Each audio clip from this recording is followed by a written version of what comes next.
नमस्कार मित्रों, मैं सुदर्शन चक्रधर आपका इस कार्यक्रम में स्वागत करता हूं। आज हमारे साथ विदर्भ आंदोलन के नेता, दैनिक देशोन्नति के संपादक और लोकनायक प्रकाश जी पोरे उपस्थित है। पोरे साहब, आपका इस कार्यक्रम में बहुत बहुत स्वागत है। नमस्कार। आज हम विदर्भ पर चर्चा करेंगे मित्रों, क्योंकि विदर्भ की लड़ाई माननीय प्रकाश पोरे जी पिछले कुछ समय से करते आ रहे हैं। तो मैं इनसे पूछना चाहूँगा कि ये विदर्भ आंदोलन क्या चीज़ है और इसको क्यों किया जा रहा है, क्या विदर्भ का इतिहास है, थोड़ा संक्षेप में हमारे दर्शकों को समझाएंगे जरा। जी जी जी जी बिल्कुल। देखिए, ऐसा है, पिछले 110 साल का करीब करीब विदर्भ का जो आंदोलन है वो चल रहा है। मैं आपको ये बताना चाहूँगा कि विदर्भ जो था वो हमारा ये देश के अंदर का पहला मराठी भाषिक राज्य था जी। विदर्भ के 11 जिले प्लस आज का छत्तीसगढ़ और एमपी में के कुछ जिले ऐसा मिलाकर सीपी एंड बेरार ऐसा ये हमारा राज्य था जी, बराबर, समझ गया। तो उसके बाद में ये हुआ कि यहाँ पर हमारी राजधानी थी नागपुर। आज भी सारी की सारी उसका इंफ्रास्ट्रक्चर रेडी है। लेकिन 1960 में ये हुआ कि फाजल अली कमीशन जो था उन्होंने ये जो स्टेट रीऑर्गेनाइजेशन का जो विषय निकाला, तो मराठी भाषा का एक राज्य रहना चाहिए ऐसा विषय हुआ। और उसके बाद में जो पश्चिम महाराष्ट्र के नेता थे यशवंतराव जी चौहान, उन्होंने देखा कि अगर अलग राज्य बनना है महाराष्ट्र तो उसमें 33% जंगल नहीं है। तो वो हिसाब से उनके दिमाग में आया कि क्यों ना विदर्भ को साथ में जोड़ा जाए ताकि हमको जंगल बढ़ाने की जरूरत नहीं पड़ेगी। हमारे तो राजधानी यहाँ है, हम क्यों आएंगे मुंबई में इतने दूर आपके साथ में जुड़ने के लिए। तो क्योंकि नागपुर और मुंबई का अंतर करीब करीब 930 किलोमीटर है, गढ़चिरौली का और मुंबई का अंतर तो करीब करीब 1100 किलोमीटर के ऊपर है। तो उस समय पे ये तय हुआ कि आपको मुंबई में आने की जरूरत नहीं है, उल्टा मुंबई यानी मंत्रालय यहाँ आएगा साल में 2 बार, एक महीना ये यहाँ सरकार यहाँ रहेगी। उसके लिए वो नागपुर करार और अकोला करार हुआ। जी जी हाँ, लेकिन वो उसका पालन नहीं हो रहा है। पहले 2-3 साल ये सारी चीजें हुई जी, 2-3-4-5 साल कुछ ये बातें हुई। लेकिन बाद में फिर वो ऐसा हुआ कि भाई साल में हम एक ही बार आएंगे, 2 महीने करेंगे, ऐसा हुआ। 2 महीने अलग अलग ना होते हुए फिर उसके बाद में उसको भी उन्होंने बगल दे दिया। फिर 2 महीने की जगह पे 1 महीने पे आ गए, 15 दिन पे आ गए। और यहाँ पर जब अधिवेशन हुआ, यहाँ पर जब अधिवेशन होता था तब एक्चुअली विदर्भ के प्रश्न ही उस समय पे प्रायोरिटी से लेना चाहिए थे, लेकिन वो न लेते हुए उधर के भी प्रश्न आते थे और अननेसेसरीली हमारा समय बर्बाद करके विदर्भ के प्रश्न जो है वो वैसे वैसे पड़े रहे। और आप पिछले 3 साल से देख रहे हो कि कोरोना का जो काल था उसका ध्यान में रखते हुए इन्होंने तो अधिवेशन ही नहीं लेना बंद कर दिया। जी जी जी। तो इसकी बात बिल्कुल तय है कि इन लोगों ने विदर्भ को जो है हवा में छोड़ दिया। इनको भी विदर्भ से कोई लेना देना नहीं है। इसलिए तो अब हाँ, अभी इसलिए ये समय आ गया है कि हमको सेपरेट विदर्भ करके ही रखना है, क्योंकि अभी इनके पास में ना ही हमारे पास में हमको देने के लिए पैसा है, क्योंकि अभी ये खुद कर्जे में डूबी हुई है। 6.5 लाख करोड़ के ऊपर कर्जा है। सही समय आ गया है इनसे अलग होने का, इसलिए हम लोग विदर्भ अभी अलग कर रहे हैं। बिल्कुल, कि नागपुर को जो है उपराजधानी का दर्जा देंगे। लेकिन उपराजधानी का दर्जा देने का मतलब ये होता है कि जितने सेक्रेटरीट के ऑफिस होते हैं, कमिश्नरेट के ऑफिस होते हैं, ये सारे के सारे ये उपराजधानी में चाहिए। लेकिन इन्होंने सारे ऑफिसेस एक फॉरेस्ट का छोड़ के बाकी के सारे कार्यालय जो है पुणे में चालू करे हुए हैं। तो ये तो पहले से ही इनकी नीयत ठीक नहीं, ये बिल्कुल बात बिल्कुल तय है। मैं आपको यही बताने की ये बताऊंगा कि जब हम महाराष्ट्र के साथ में गए तो विदर्भ का जो इरिगेशन था वो 7% था। महाराष्ट्र का पश्चिम महाराष्ट्र का इरिगेशन जो था वो 4% था। आज उनका इरिगेशन जो है वो 98% है और विदर्भ का इरिगेशन सिर्फ 17% है। हमको 27% नौकरियां मिलनी चाहिए थी, मिली हमारे को गवर्नमेंट की सिर्फ 2.5, बाकी की नौकरियां मिली सिर्फ हमारे को 7.5%। नौकरियों में हमारे साथ में धोखाधड़ी हुई। इरिगेशन के डैम 135 हमारे इनकम्प्लीट पड़े हुए हैं, उसका कोई अभी ये नहीं है। जमीनें गई हमारी किसानों की, सारा हो गया, पैसा नहीं मिला किसानों को, ना ही इरिगेशन मिल रहा है। तो इस तरीके से हर जगह पे पैसे के बारे में बैकलॉग, रास्ते के बारे में बैकलॉग, डैम्स के बारे में, इरिगेशन के बारे में बैकलॉग। अरे भाई, हमारे 11 कपड़े की मिलें थी विदर्भ के अंदर, 11। अकेले नागपुर में 6 थी, अकोला में 2 थी, हिंगनघाट, पुलगांव, बडनेरा, कई जगह पे ऐसी कपड़े की मिलें थी। 11 कपड़े की मिलें आज सारी की सारी बंद हो गई। इन्होंने नीति ऐसी चलाई। नागपुर तो हमारा पूरा का पूरा हैंडलूम का हब था भाई। कोष्टी समाज हमारा बहुत बड़ा था, सारा का सारा काम ऐसे कर दी कि वो सारा का सारा देशोधड़ी को लग गया, मर गए बेचारे सारे। तो अभी इनके साथ में कि हमारी सुदगिरने थी सारी बंद हो गई, शक्कर के कारखाने थे उठा के लेके गए पश्चिम महाराष्ट्र में भंगार में। इन लोगों की नीयत के बारे में अभी हमारे दिल में कोई शंका रही नहीं है, इसलिए हमको महाराष्ट्र के साथ में नहीं रहना है, बस तय हो गया है।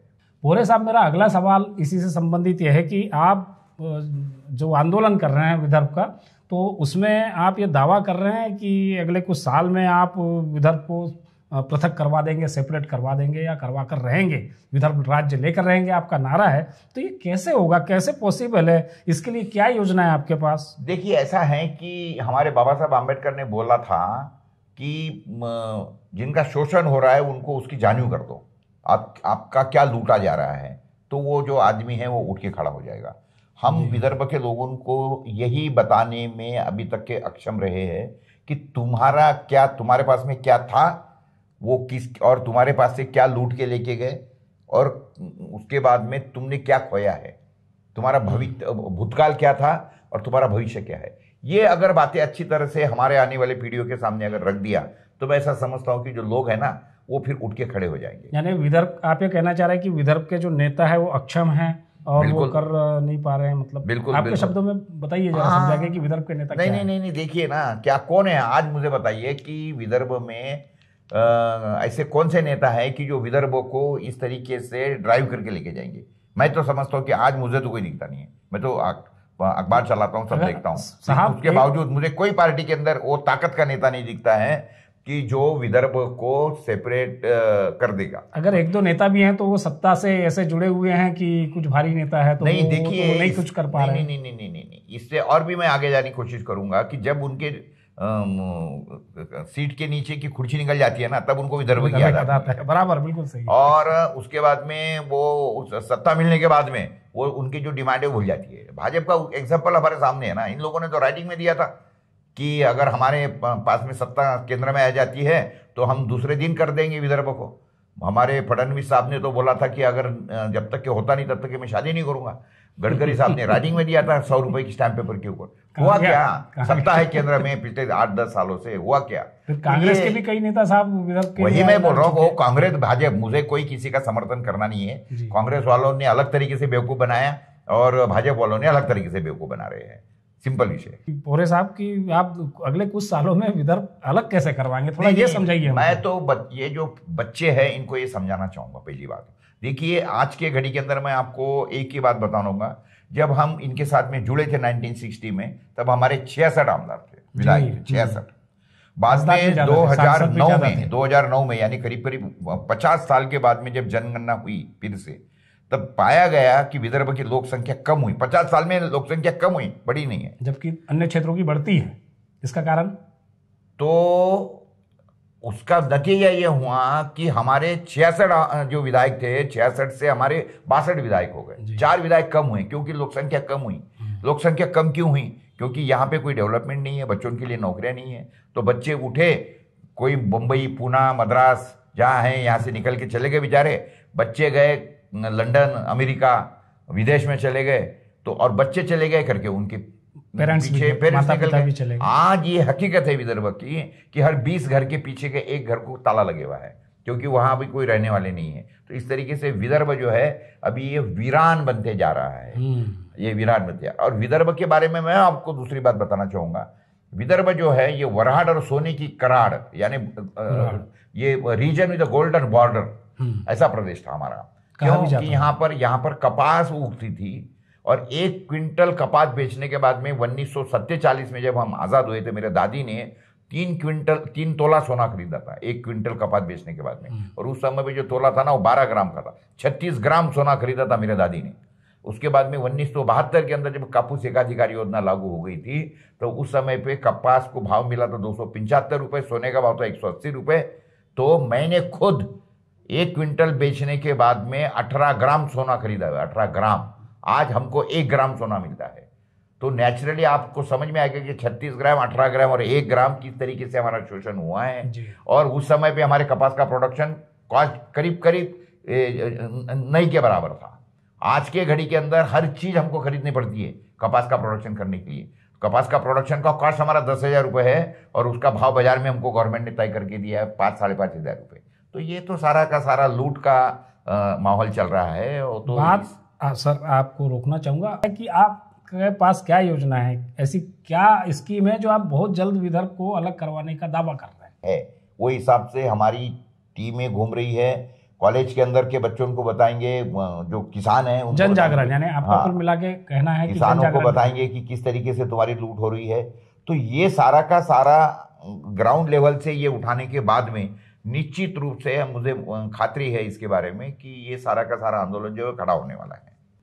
जी, मेरा अगला सवाल ये है कि आप विदर्भ को जब अलग करवाएंगे या करने का दावा कर रहे हैं या हो जाएगा आपके प्रयासों से, तो लेकिन ये बिना आर्थिक राजधानी, यानी मुंबई को आर्थिक राजधानी कहा जाता है मित्रों, तो मुंबई के बिना, क्योंकि मुंबई जब आर्थिक राजधानी है तो निश्चित ही वहाँ पर धन, मनी पावर, ये सब ज़्यादा है, तो उस हिसाब से विदर्भ तो पिछड़ा है।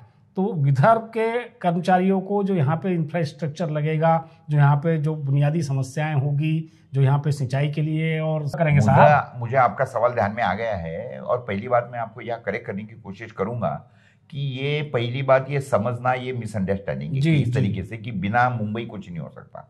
कैसे? देखिए, मुंबई भले ही आर्थिक कैपिटल है जी, तो मुंबई आर्थिक कैपिटल है तो उसका जो सारा पैसा है वो कोई अकेले एक स्टेट का नहीं है। स्टेट का हक के ऊपर है। जो शराब का पैसा होता है, एक्साइज होती है, प्लस जो पेट्रोल की जो ड्यूटी है उनका हिस्सा जो है राज्य का, उतना ही सिर्फ राज्य का विषय है। बाकी जो भी पैसा है वो तो सारा सेंट्रल गवर्नमेंट के बाद में जाता है। अब सेंट्रल गवर्नमेंट जाने के बाद में नेचुरली उसका जो डिस्ट्रीब्यूशन होता है वो इक्वली हर स्टेट के हिसाब से होता है। पहली बात एक समझिए। इसीलिए ये मुंबई के ऊपर से हमको हाथ धोना पड़ेगा और हम मर जाएंगे, ये कोई बात नहीं, गलत फहमी है सारी। ऐसा कुछ नहीं है। तो ये तो सारा मुंबई का भी जो पैसा आएगा तो हमारे पास में आने वाला है। उल्टा मैं आपको यहाँ पे ये करेक्ट करने की कोशिश करूंगा कि अगर हम महाराष्ट्र से अलग हुए तो महाराष्ट्र की हालत खराब हो जाएंगे। क्योंकि एक बात ध्यान में रखिए कि हमारे पास में 20,000 मेगावाट बिजली है, जिसमें से सिर्फ 2,000 मेगावाट की हमारी जरूरत है। 18,000 मेगावाट बिजली हमारे पास में एक्सेस है। वो बेचे ना तो भी उसके ऊपर हमको कितना तो भी पैसा मिलेगा जी। 25 के ऊपर खनिज हमारे पास में, मिनरल्स हमारे पास में है, कोयला हमारे पास में है। तो ये सारा का सारा जब जंगल हमारे पास में है, क्या है आज के घड़ी में इसको अच्छी तरह से एक्सप्लोर नहीं किया जा रहा है। ये अगर अच्छी तरह से एक्सप्लोर करे, बिजली के ऊपर का पूरा अगर हमने ये तैयार कर दिया, और मैं बोलता हूँ ना, महाराष्ट्र से अगर सिर्फ 5 रुपए यूनिट के पीछे बिजली अगर दिया ना, ये पूरी महाराष्ट्र की इंडस्ट्री उठा के हमारे विदर्भ में आ जाएंगी। क्या बात करते हो? हमारे पास में क्या नहीं है? हमारे पास में पानी है, सब है, इंफ्रास्ट्रक्चर सारा है, जंगल हमारे पास में, हमको कोई उसकी कमी नहीं है।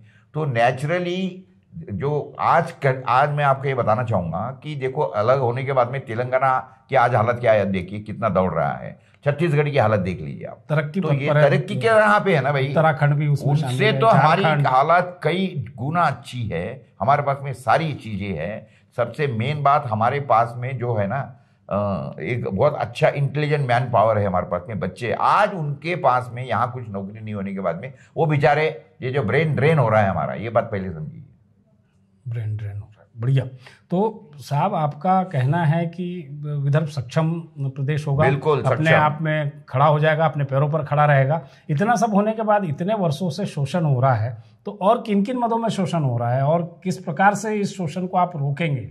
देखिए, मैं आपको बताना चाहूंगा कि अंग्रेजों के जमाने में भारत जो था ना, उनके लिए ये कॉलोनी थी। काहे के लिए? उनका माल बेचने के लिए ये भारत को वो यूज करते थे जी। हमारे से कच्चा माल लेते थे, उधर जाके पक्का बनाते थे और यहाँ लाके बेचते थे। डबल तरीके से शोषण होता था। आज क्या हो रहा है?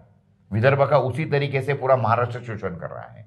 मैं आपकी माहिती के लिए बताना चाहूंगा कि विदर्भ के अंदर करीब साल को 1 लाख करोड़ रुपए विदर्भ से बाहर लेके जाते हैं ये लोग। अच्छा। मैं आपको 2-3 एग्जाम्पल देने की कोशिश करूंगा।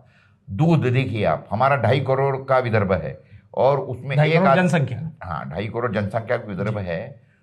एक आदमी को 500 ml दूध लगता है, एक आदमी को 500 ml दूध लगता है। तो वो 500 ml दूध लगता है, उसका ये नेशनल सैंपल सर्वे के हिसाब से अगर अंदाज लगाए तो करीब 1.25 करोड़ लीटर दूध हमको रोज का लगता है।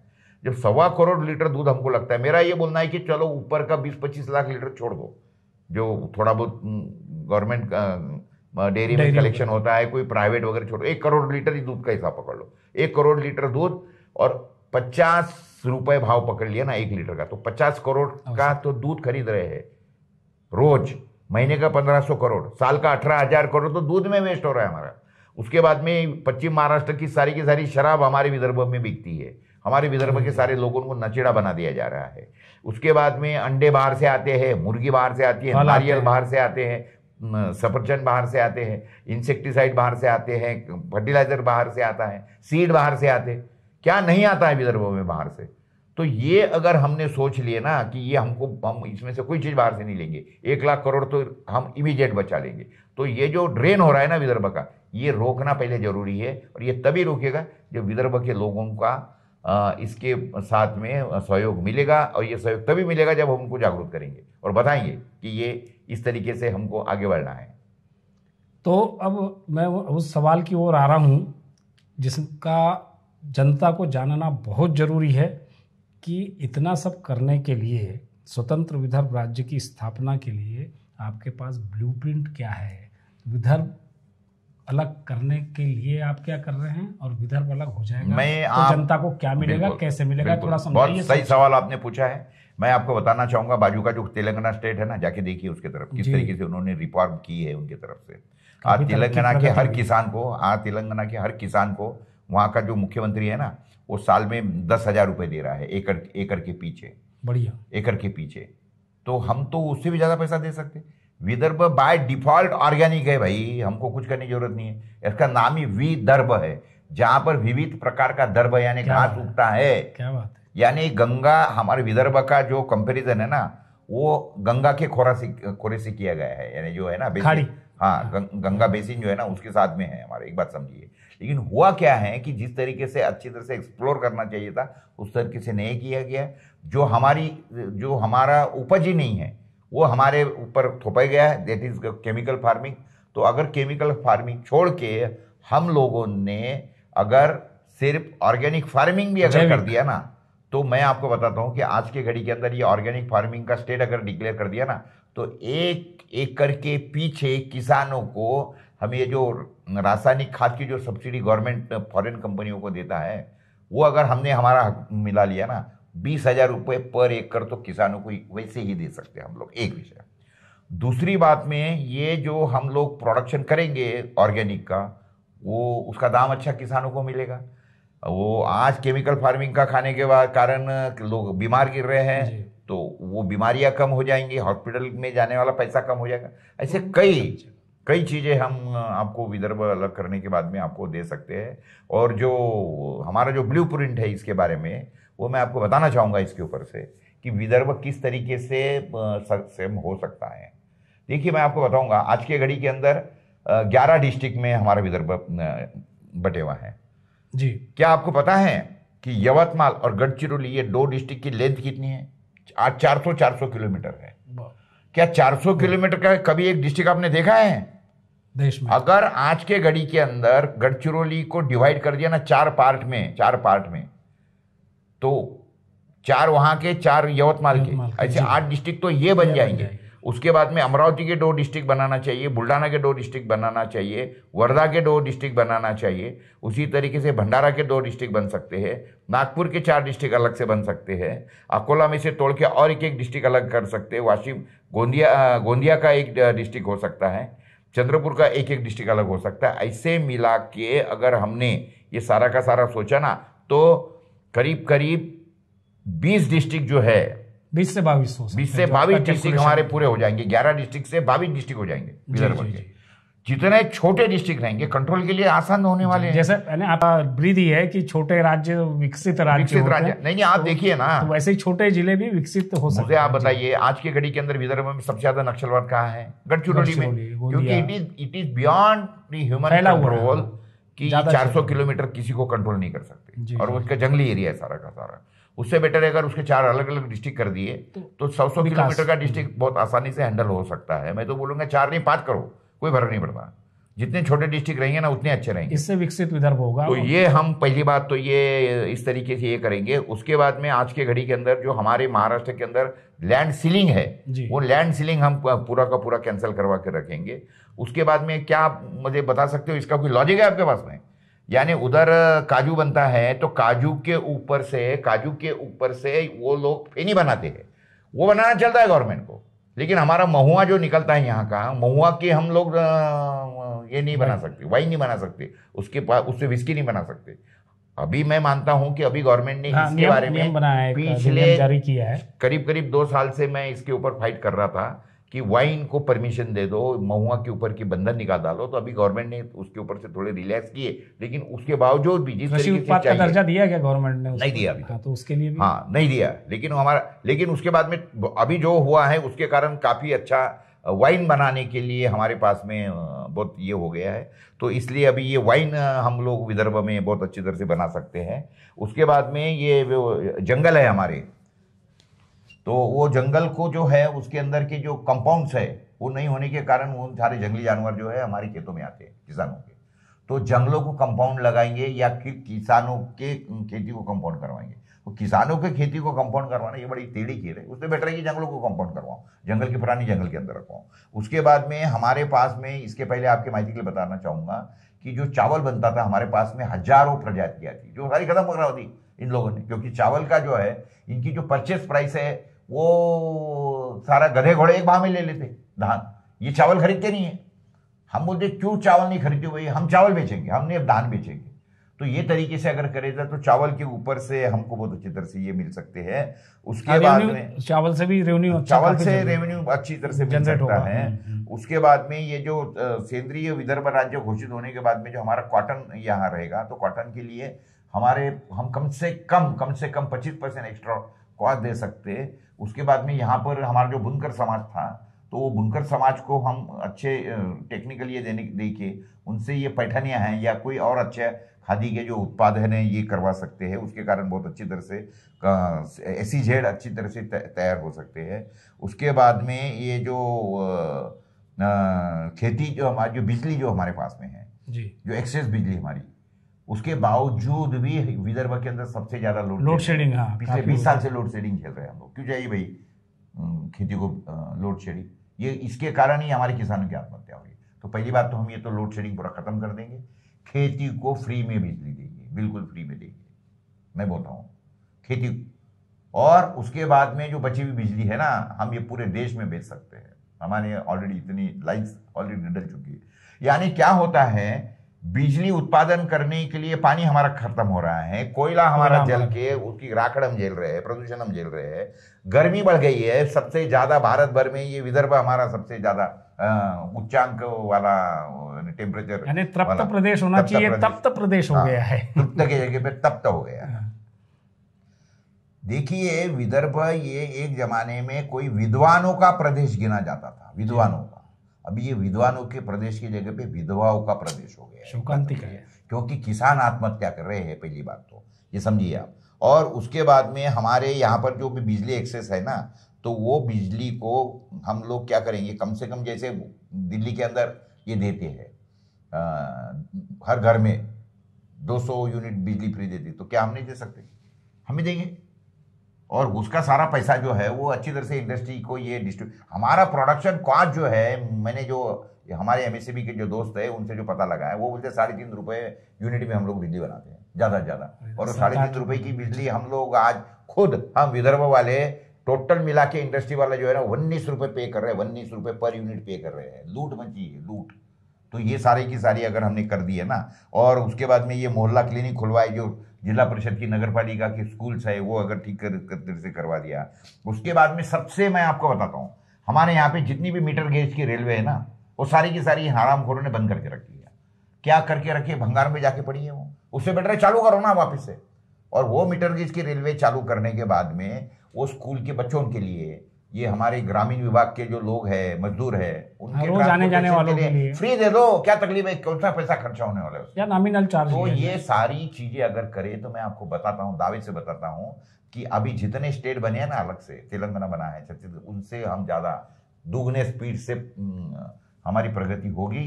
और विदर्भ जो है ये पहले जैसा सोने का प्रदेश था, सोने की लंका तो आपको पता है अभी किस तरीके से हो गई है, लेकिन विदर्भ जो वाकई में सोने का प्रदेश था ना, ये विदर्भ को वापिस से सोने का प्रदेश हम करवा के रहेंगे, ये मैं आपको दावे से बोलता हूँ। बहुत बहुत धन्यवाद प्रकाश पोहरे साहब। आपने जिस तरह से विदर्भ का रोड मैप समझाया, उसका बैकलॉग हमको बताया, हमारी जनता को, हमारे दर्शकों को, और किस तरह से आप विदर्भ को अलग करेंगे ये बताया, किस तरह से विदर्भ सक्षम होगा ये समझाया। तो इसके लिए आपको बहुत बहुत शुभकामनाएं, बहुत बहुत धन्यवाद शो में आने के लिए। अगली बार फिर मिलेंगे मित्रों, नमस्कार।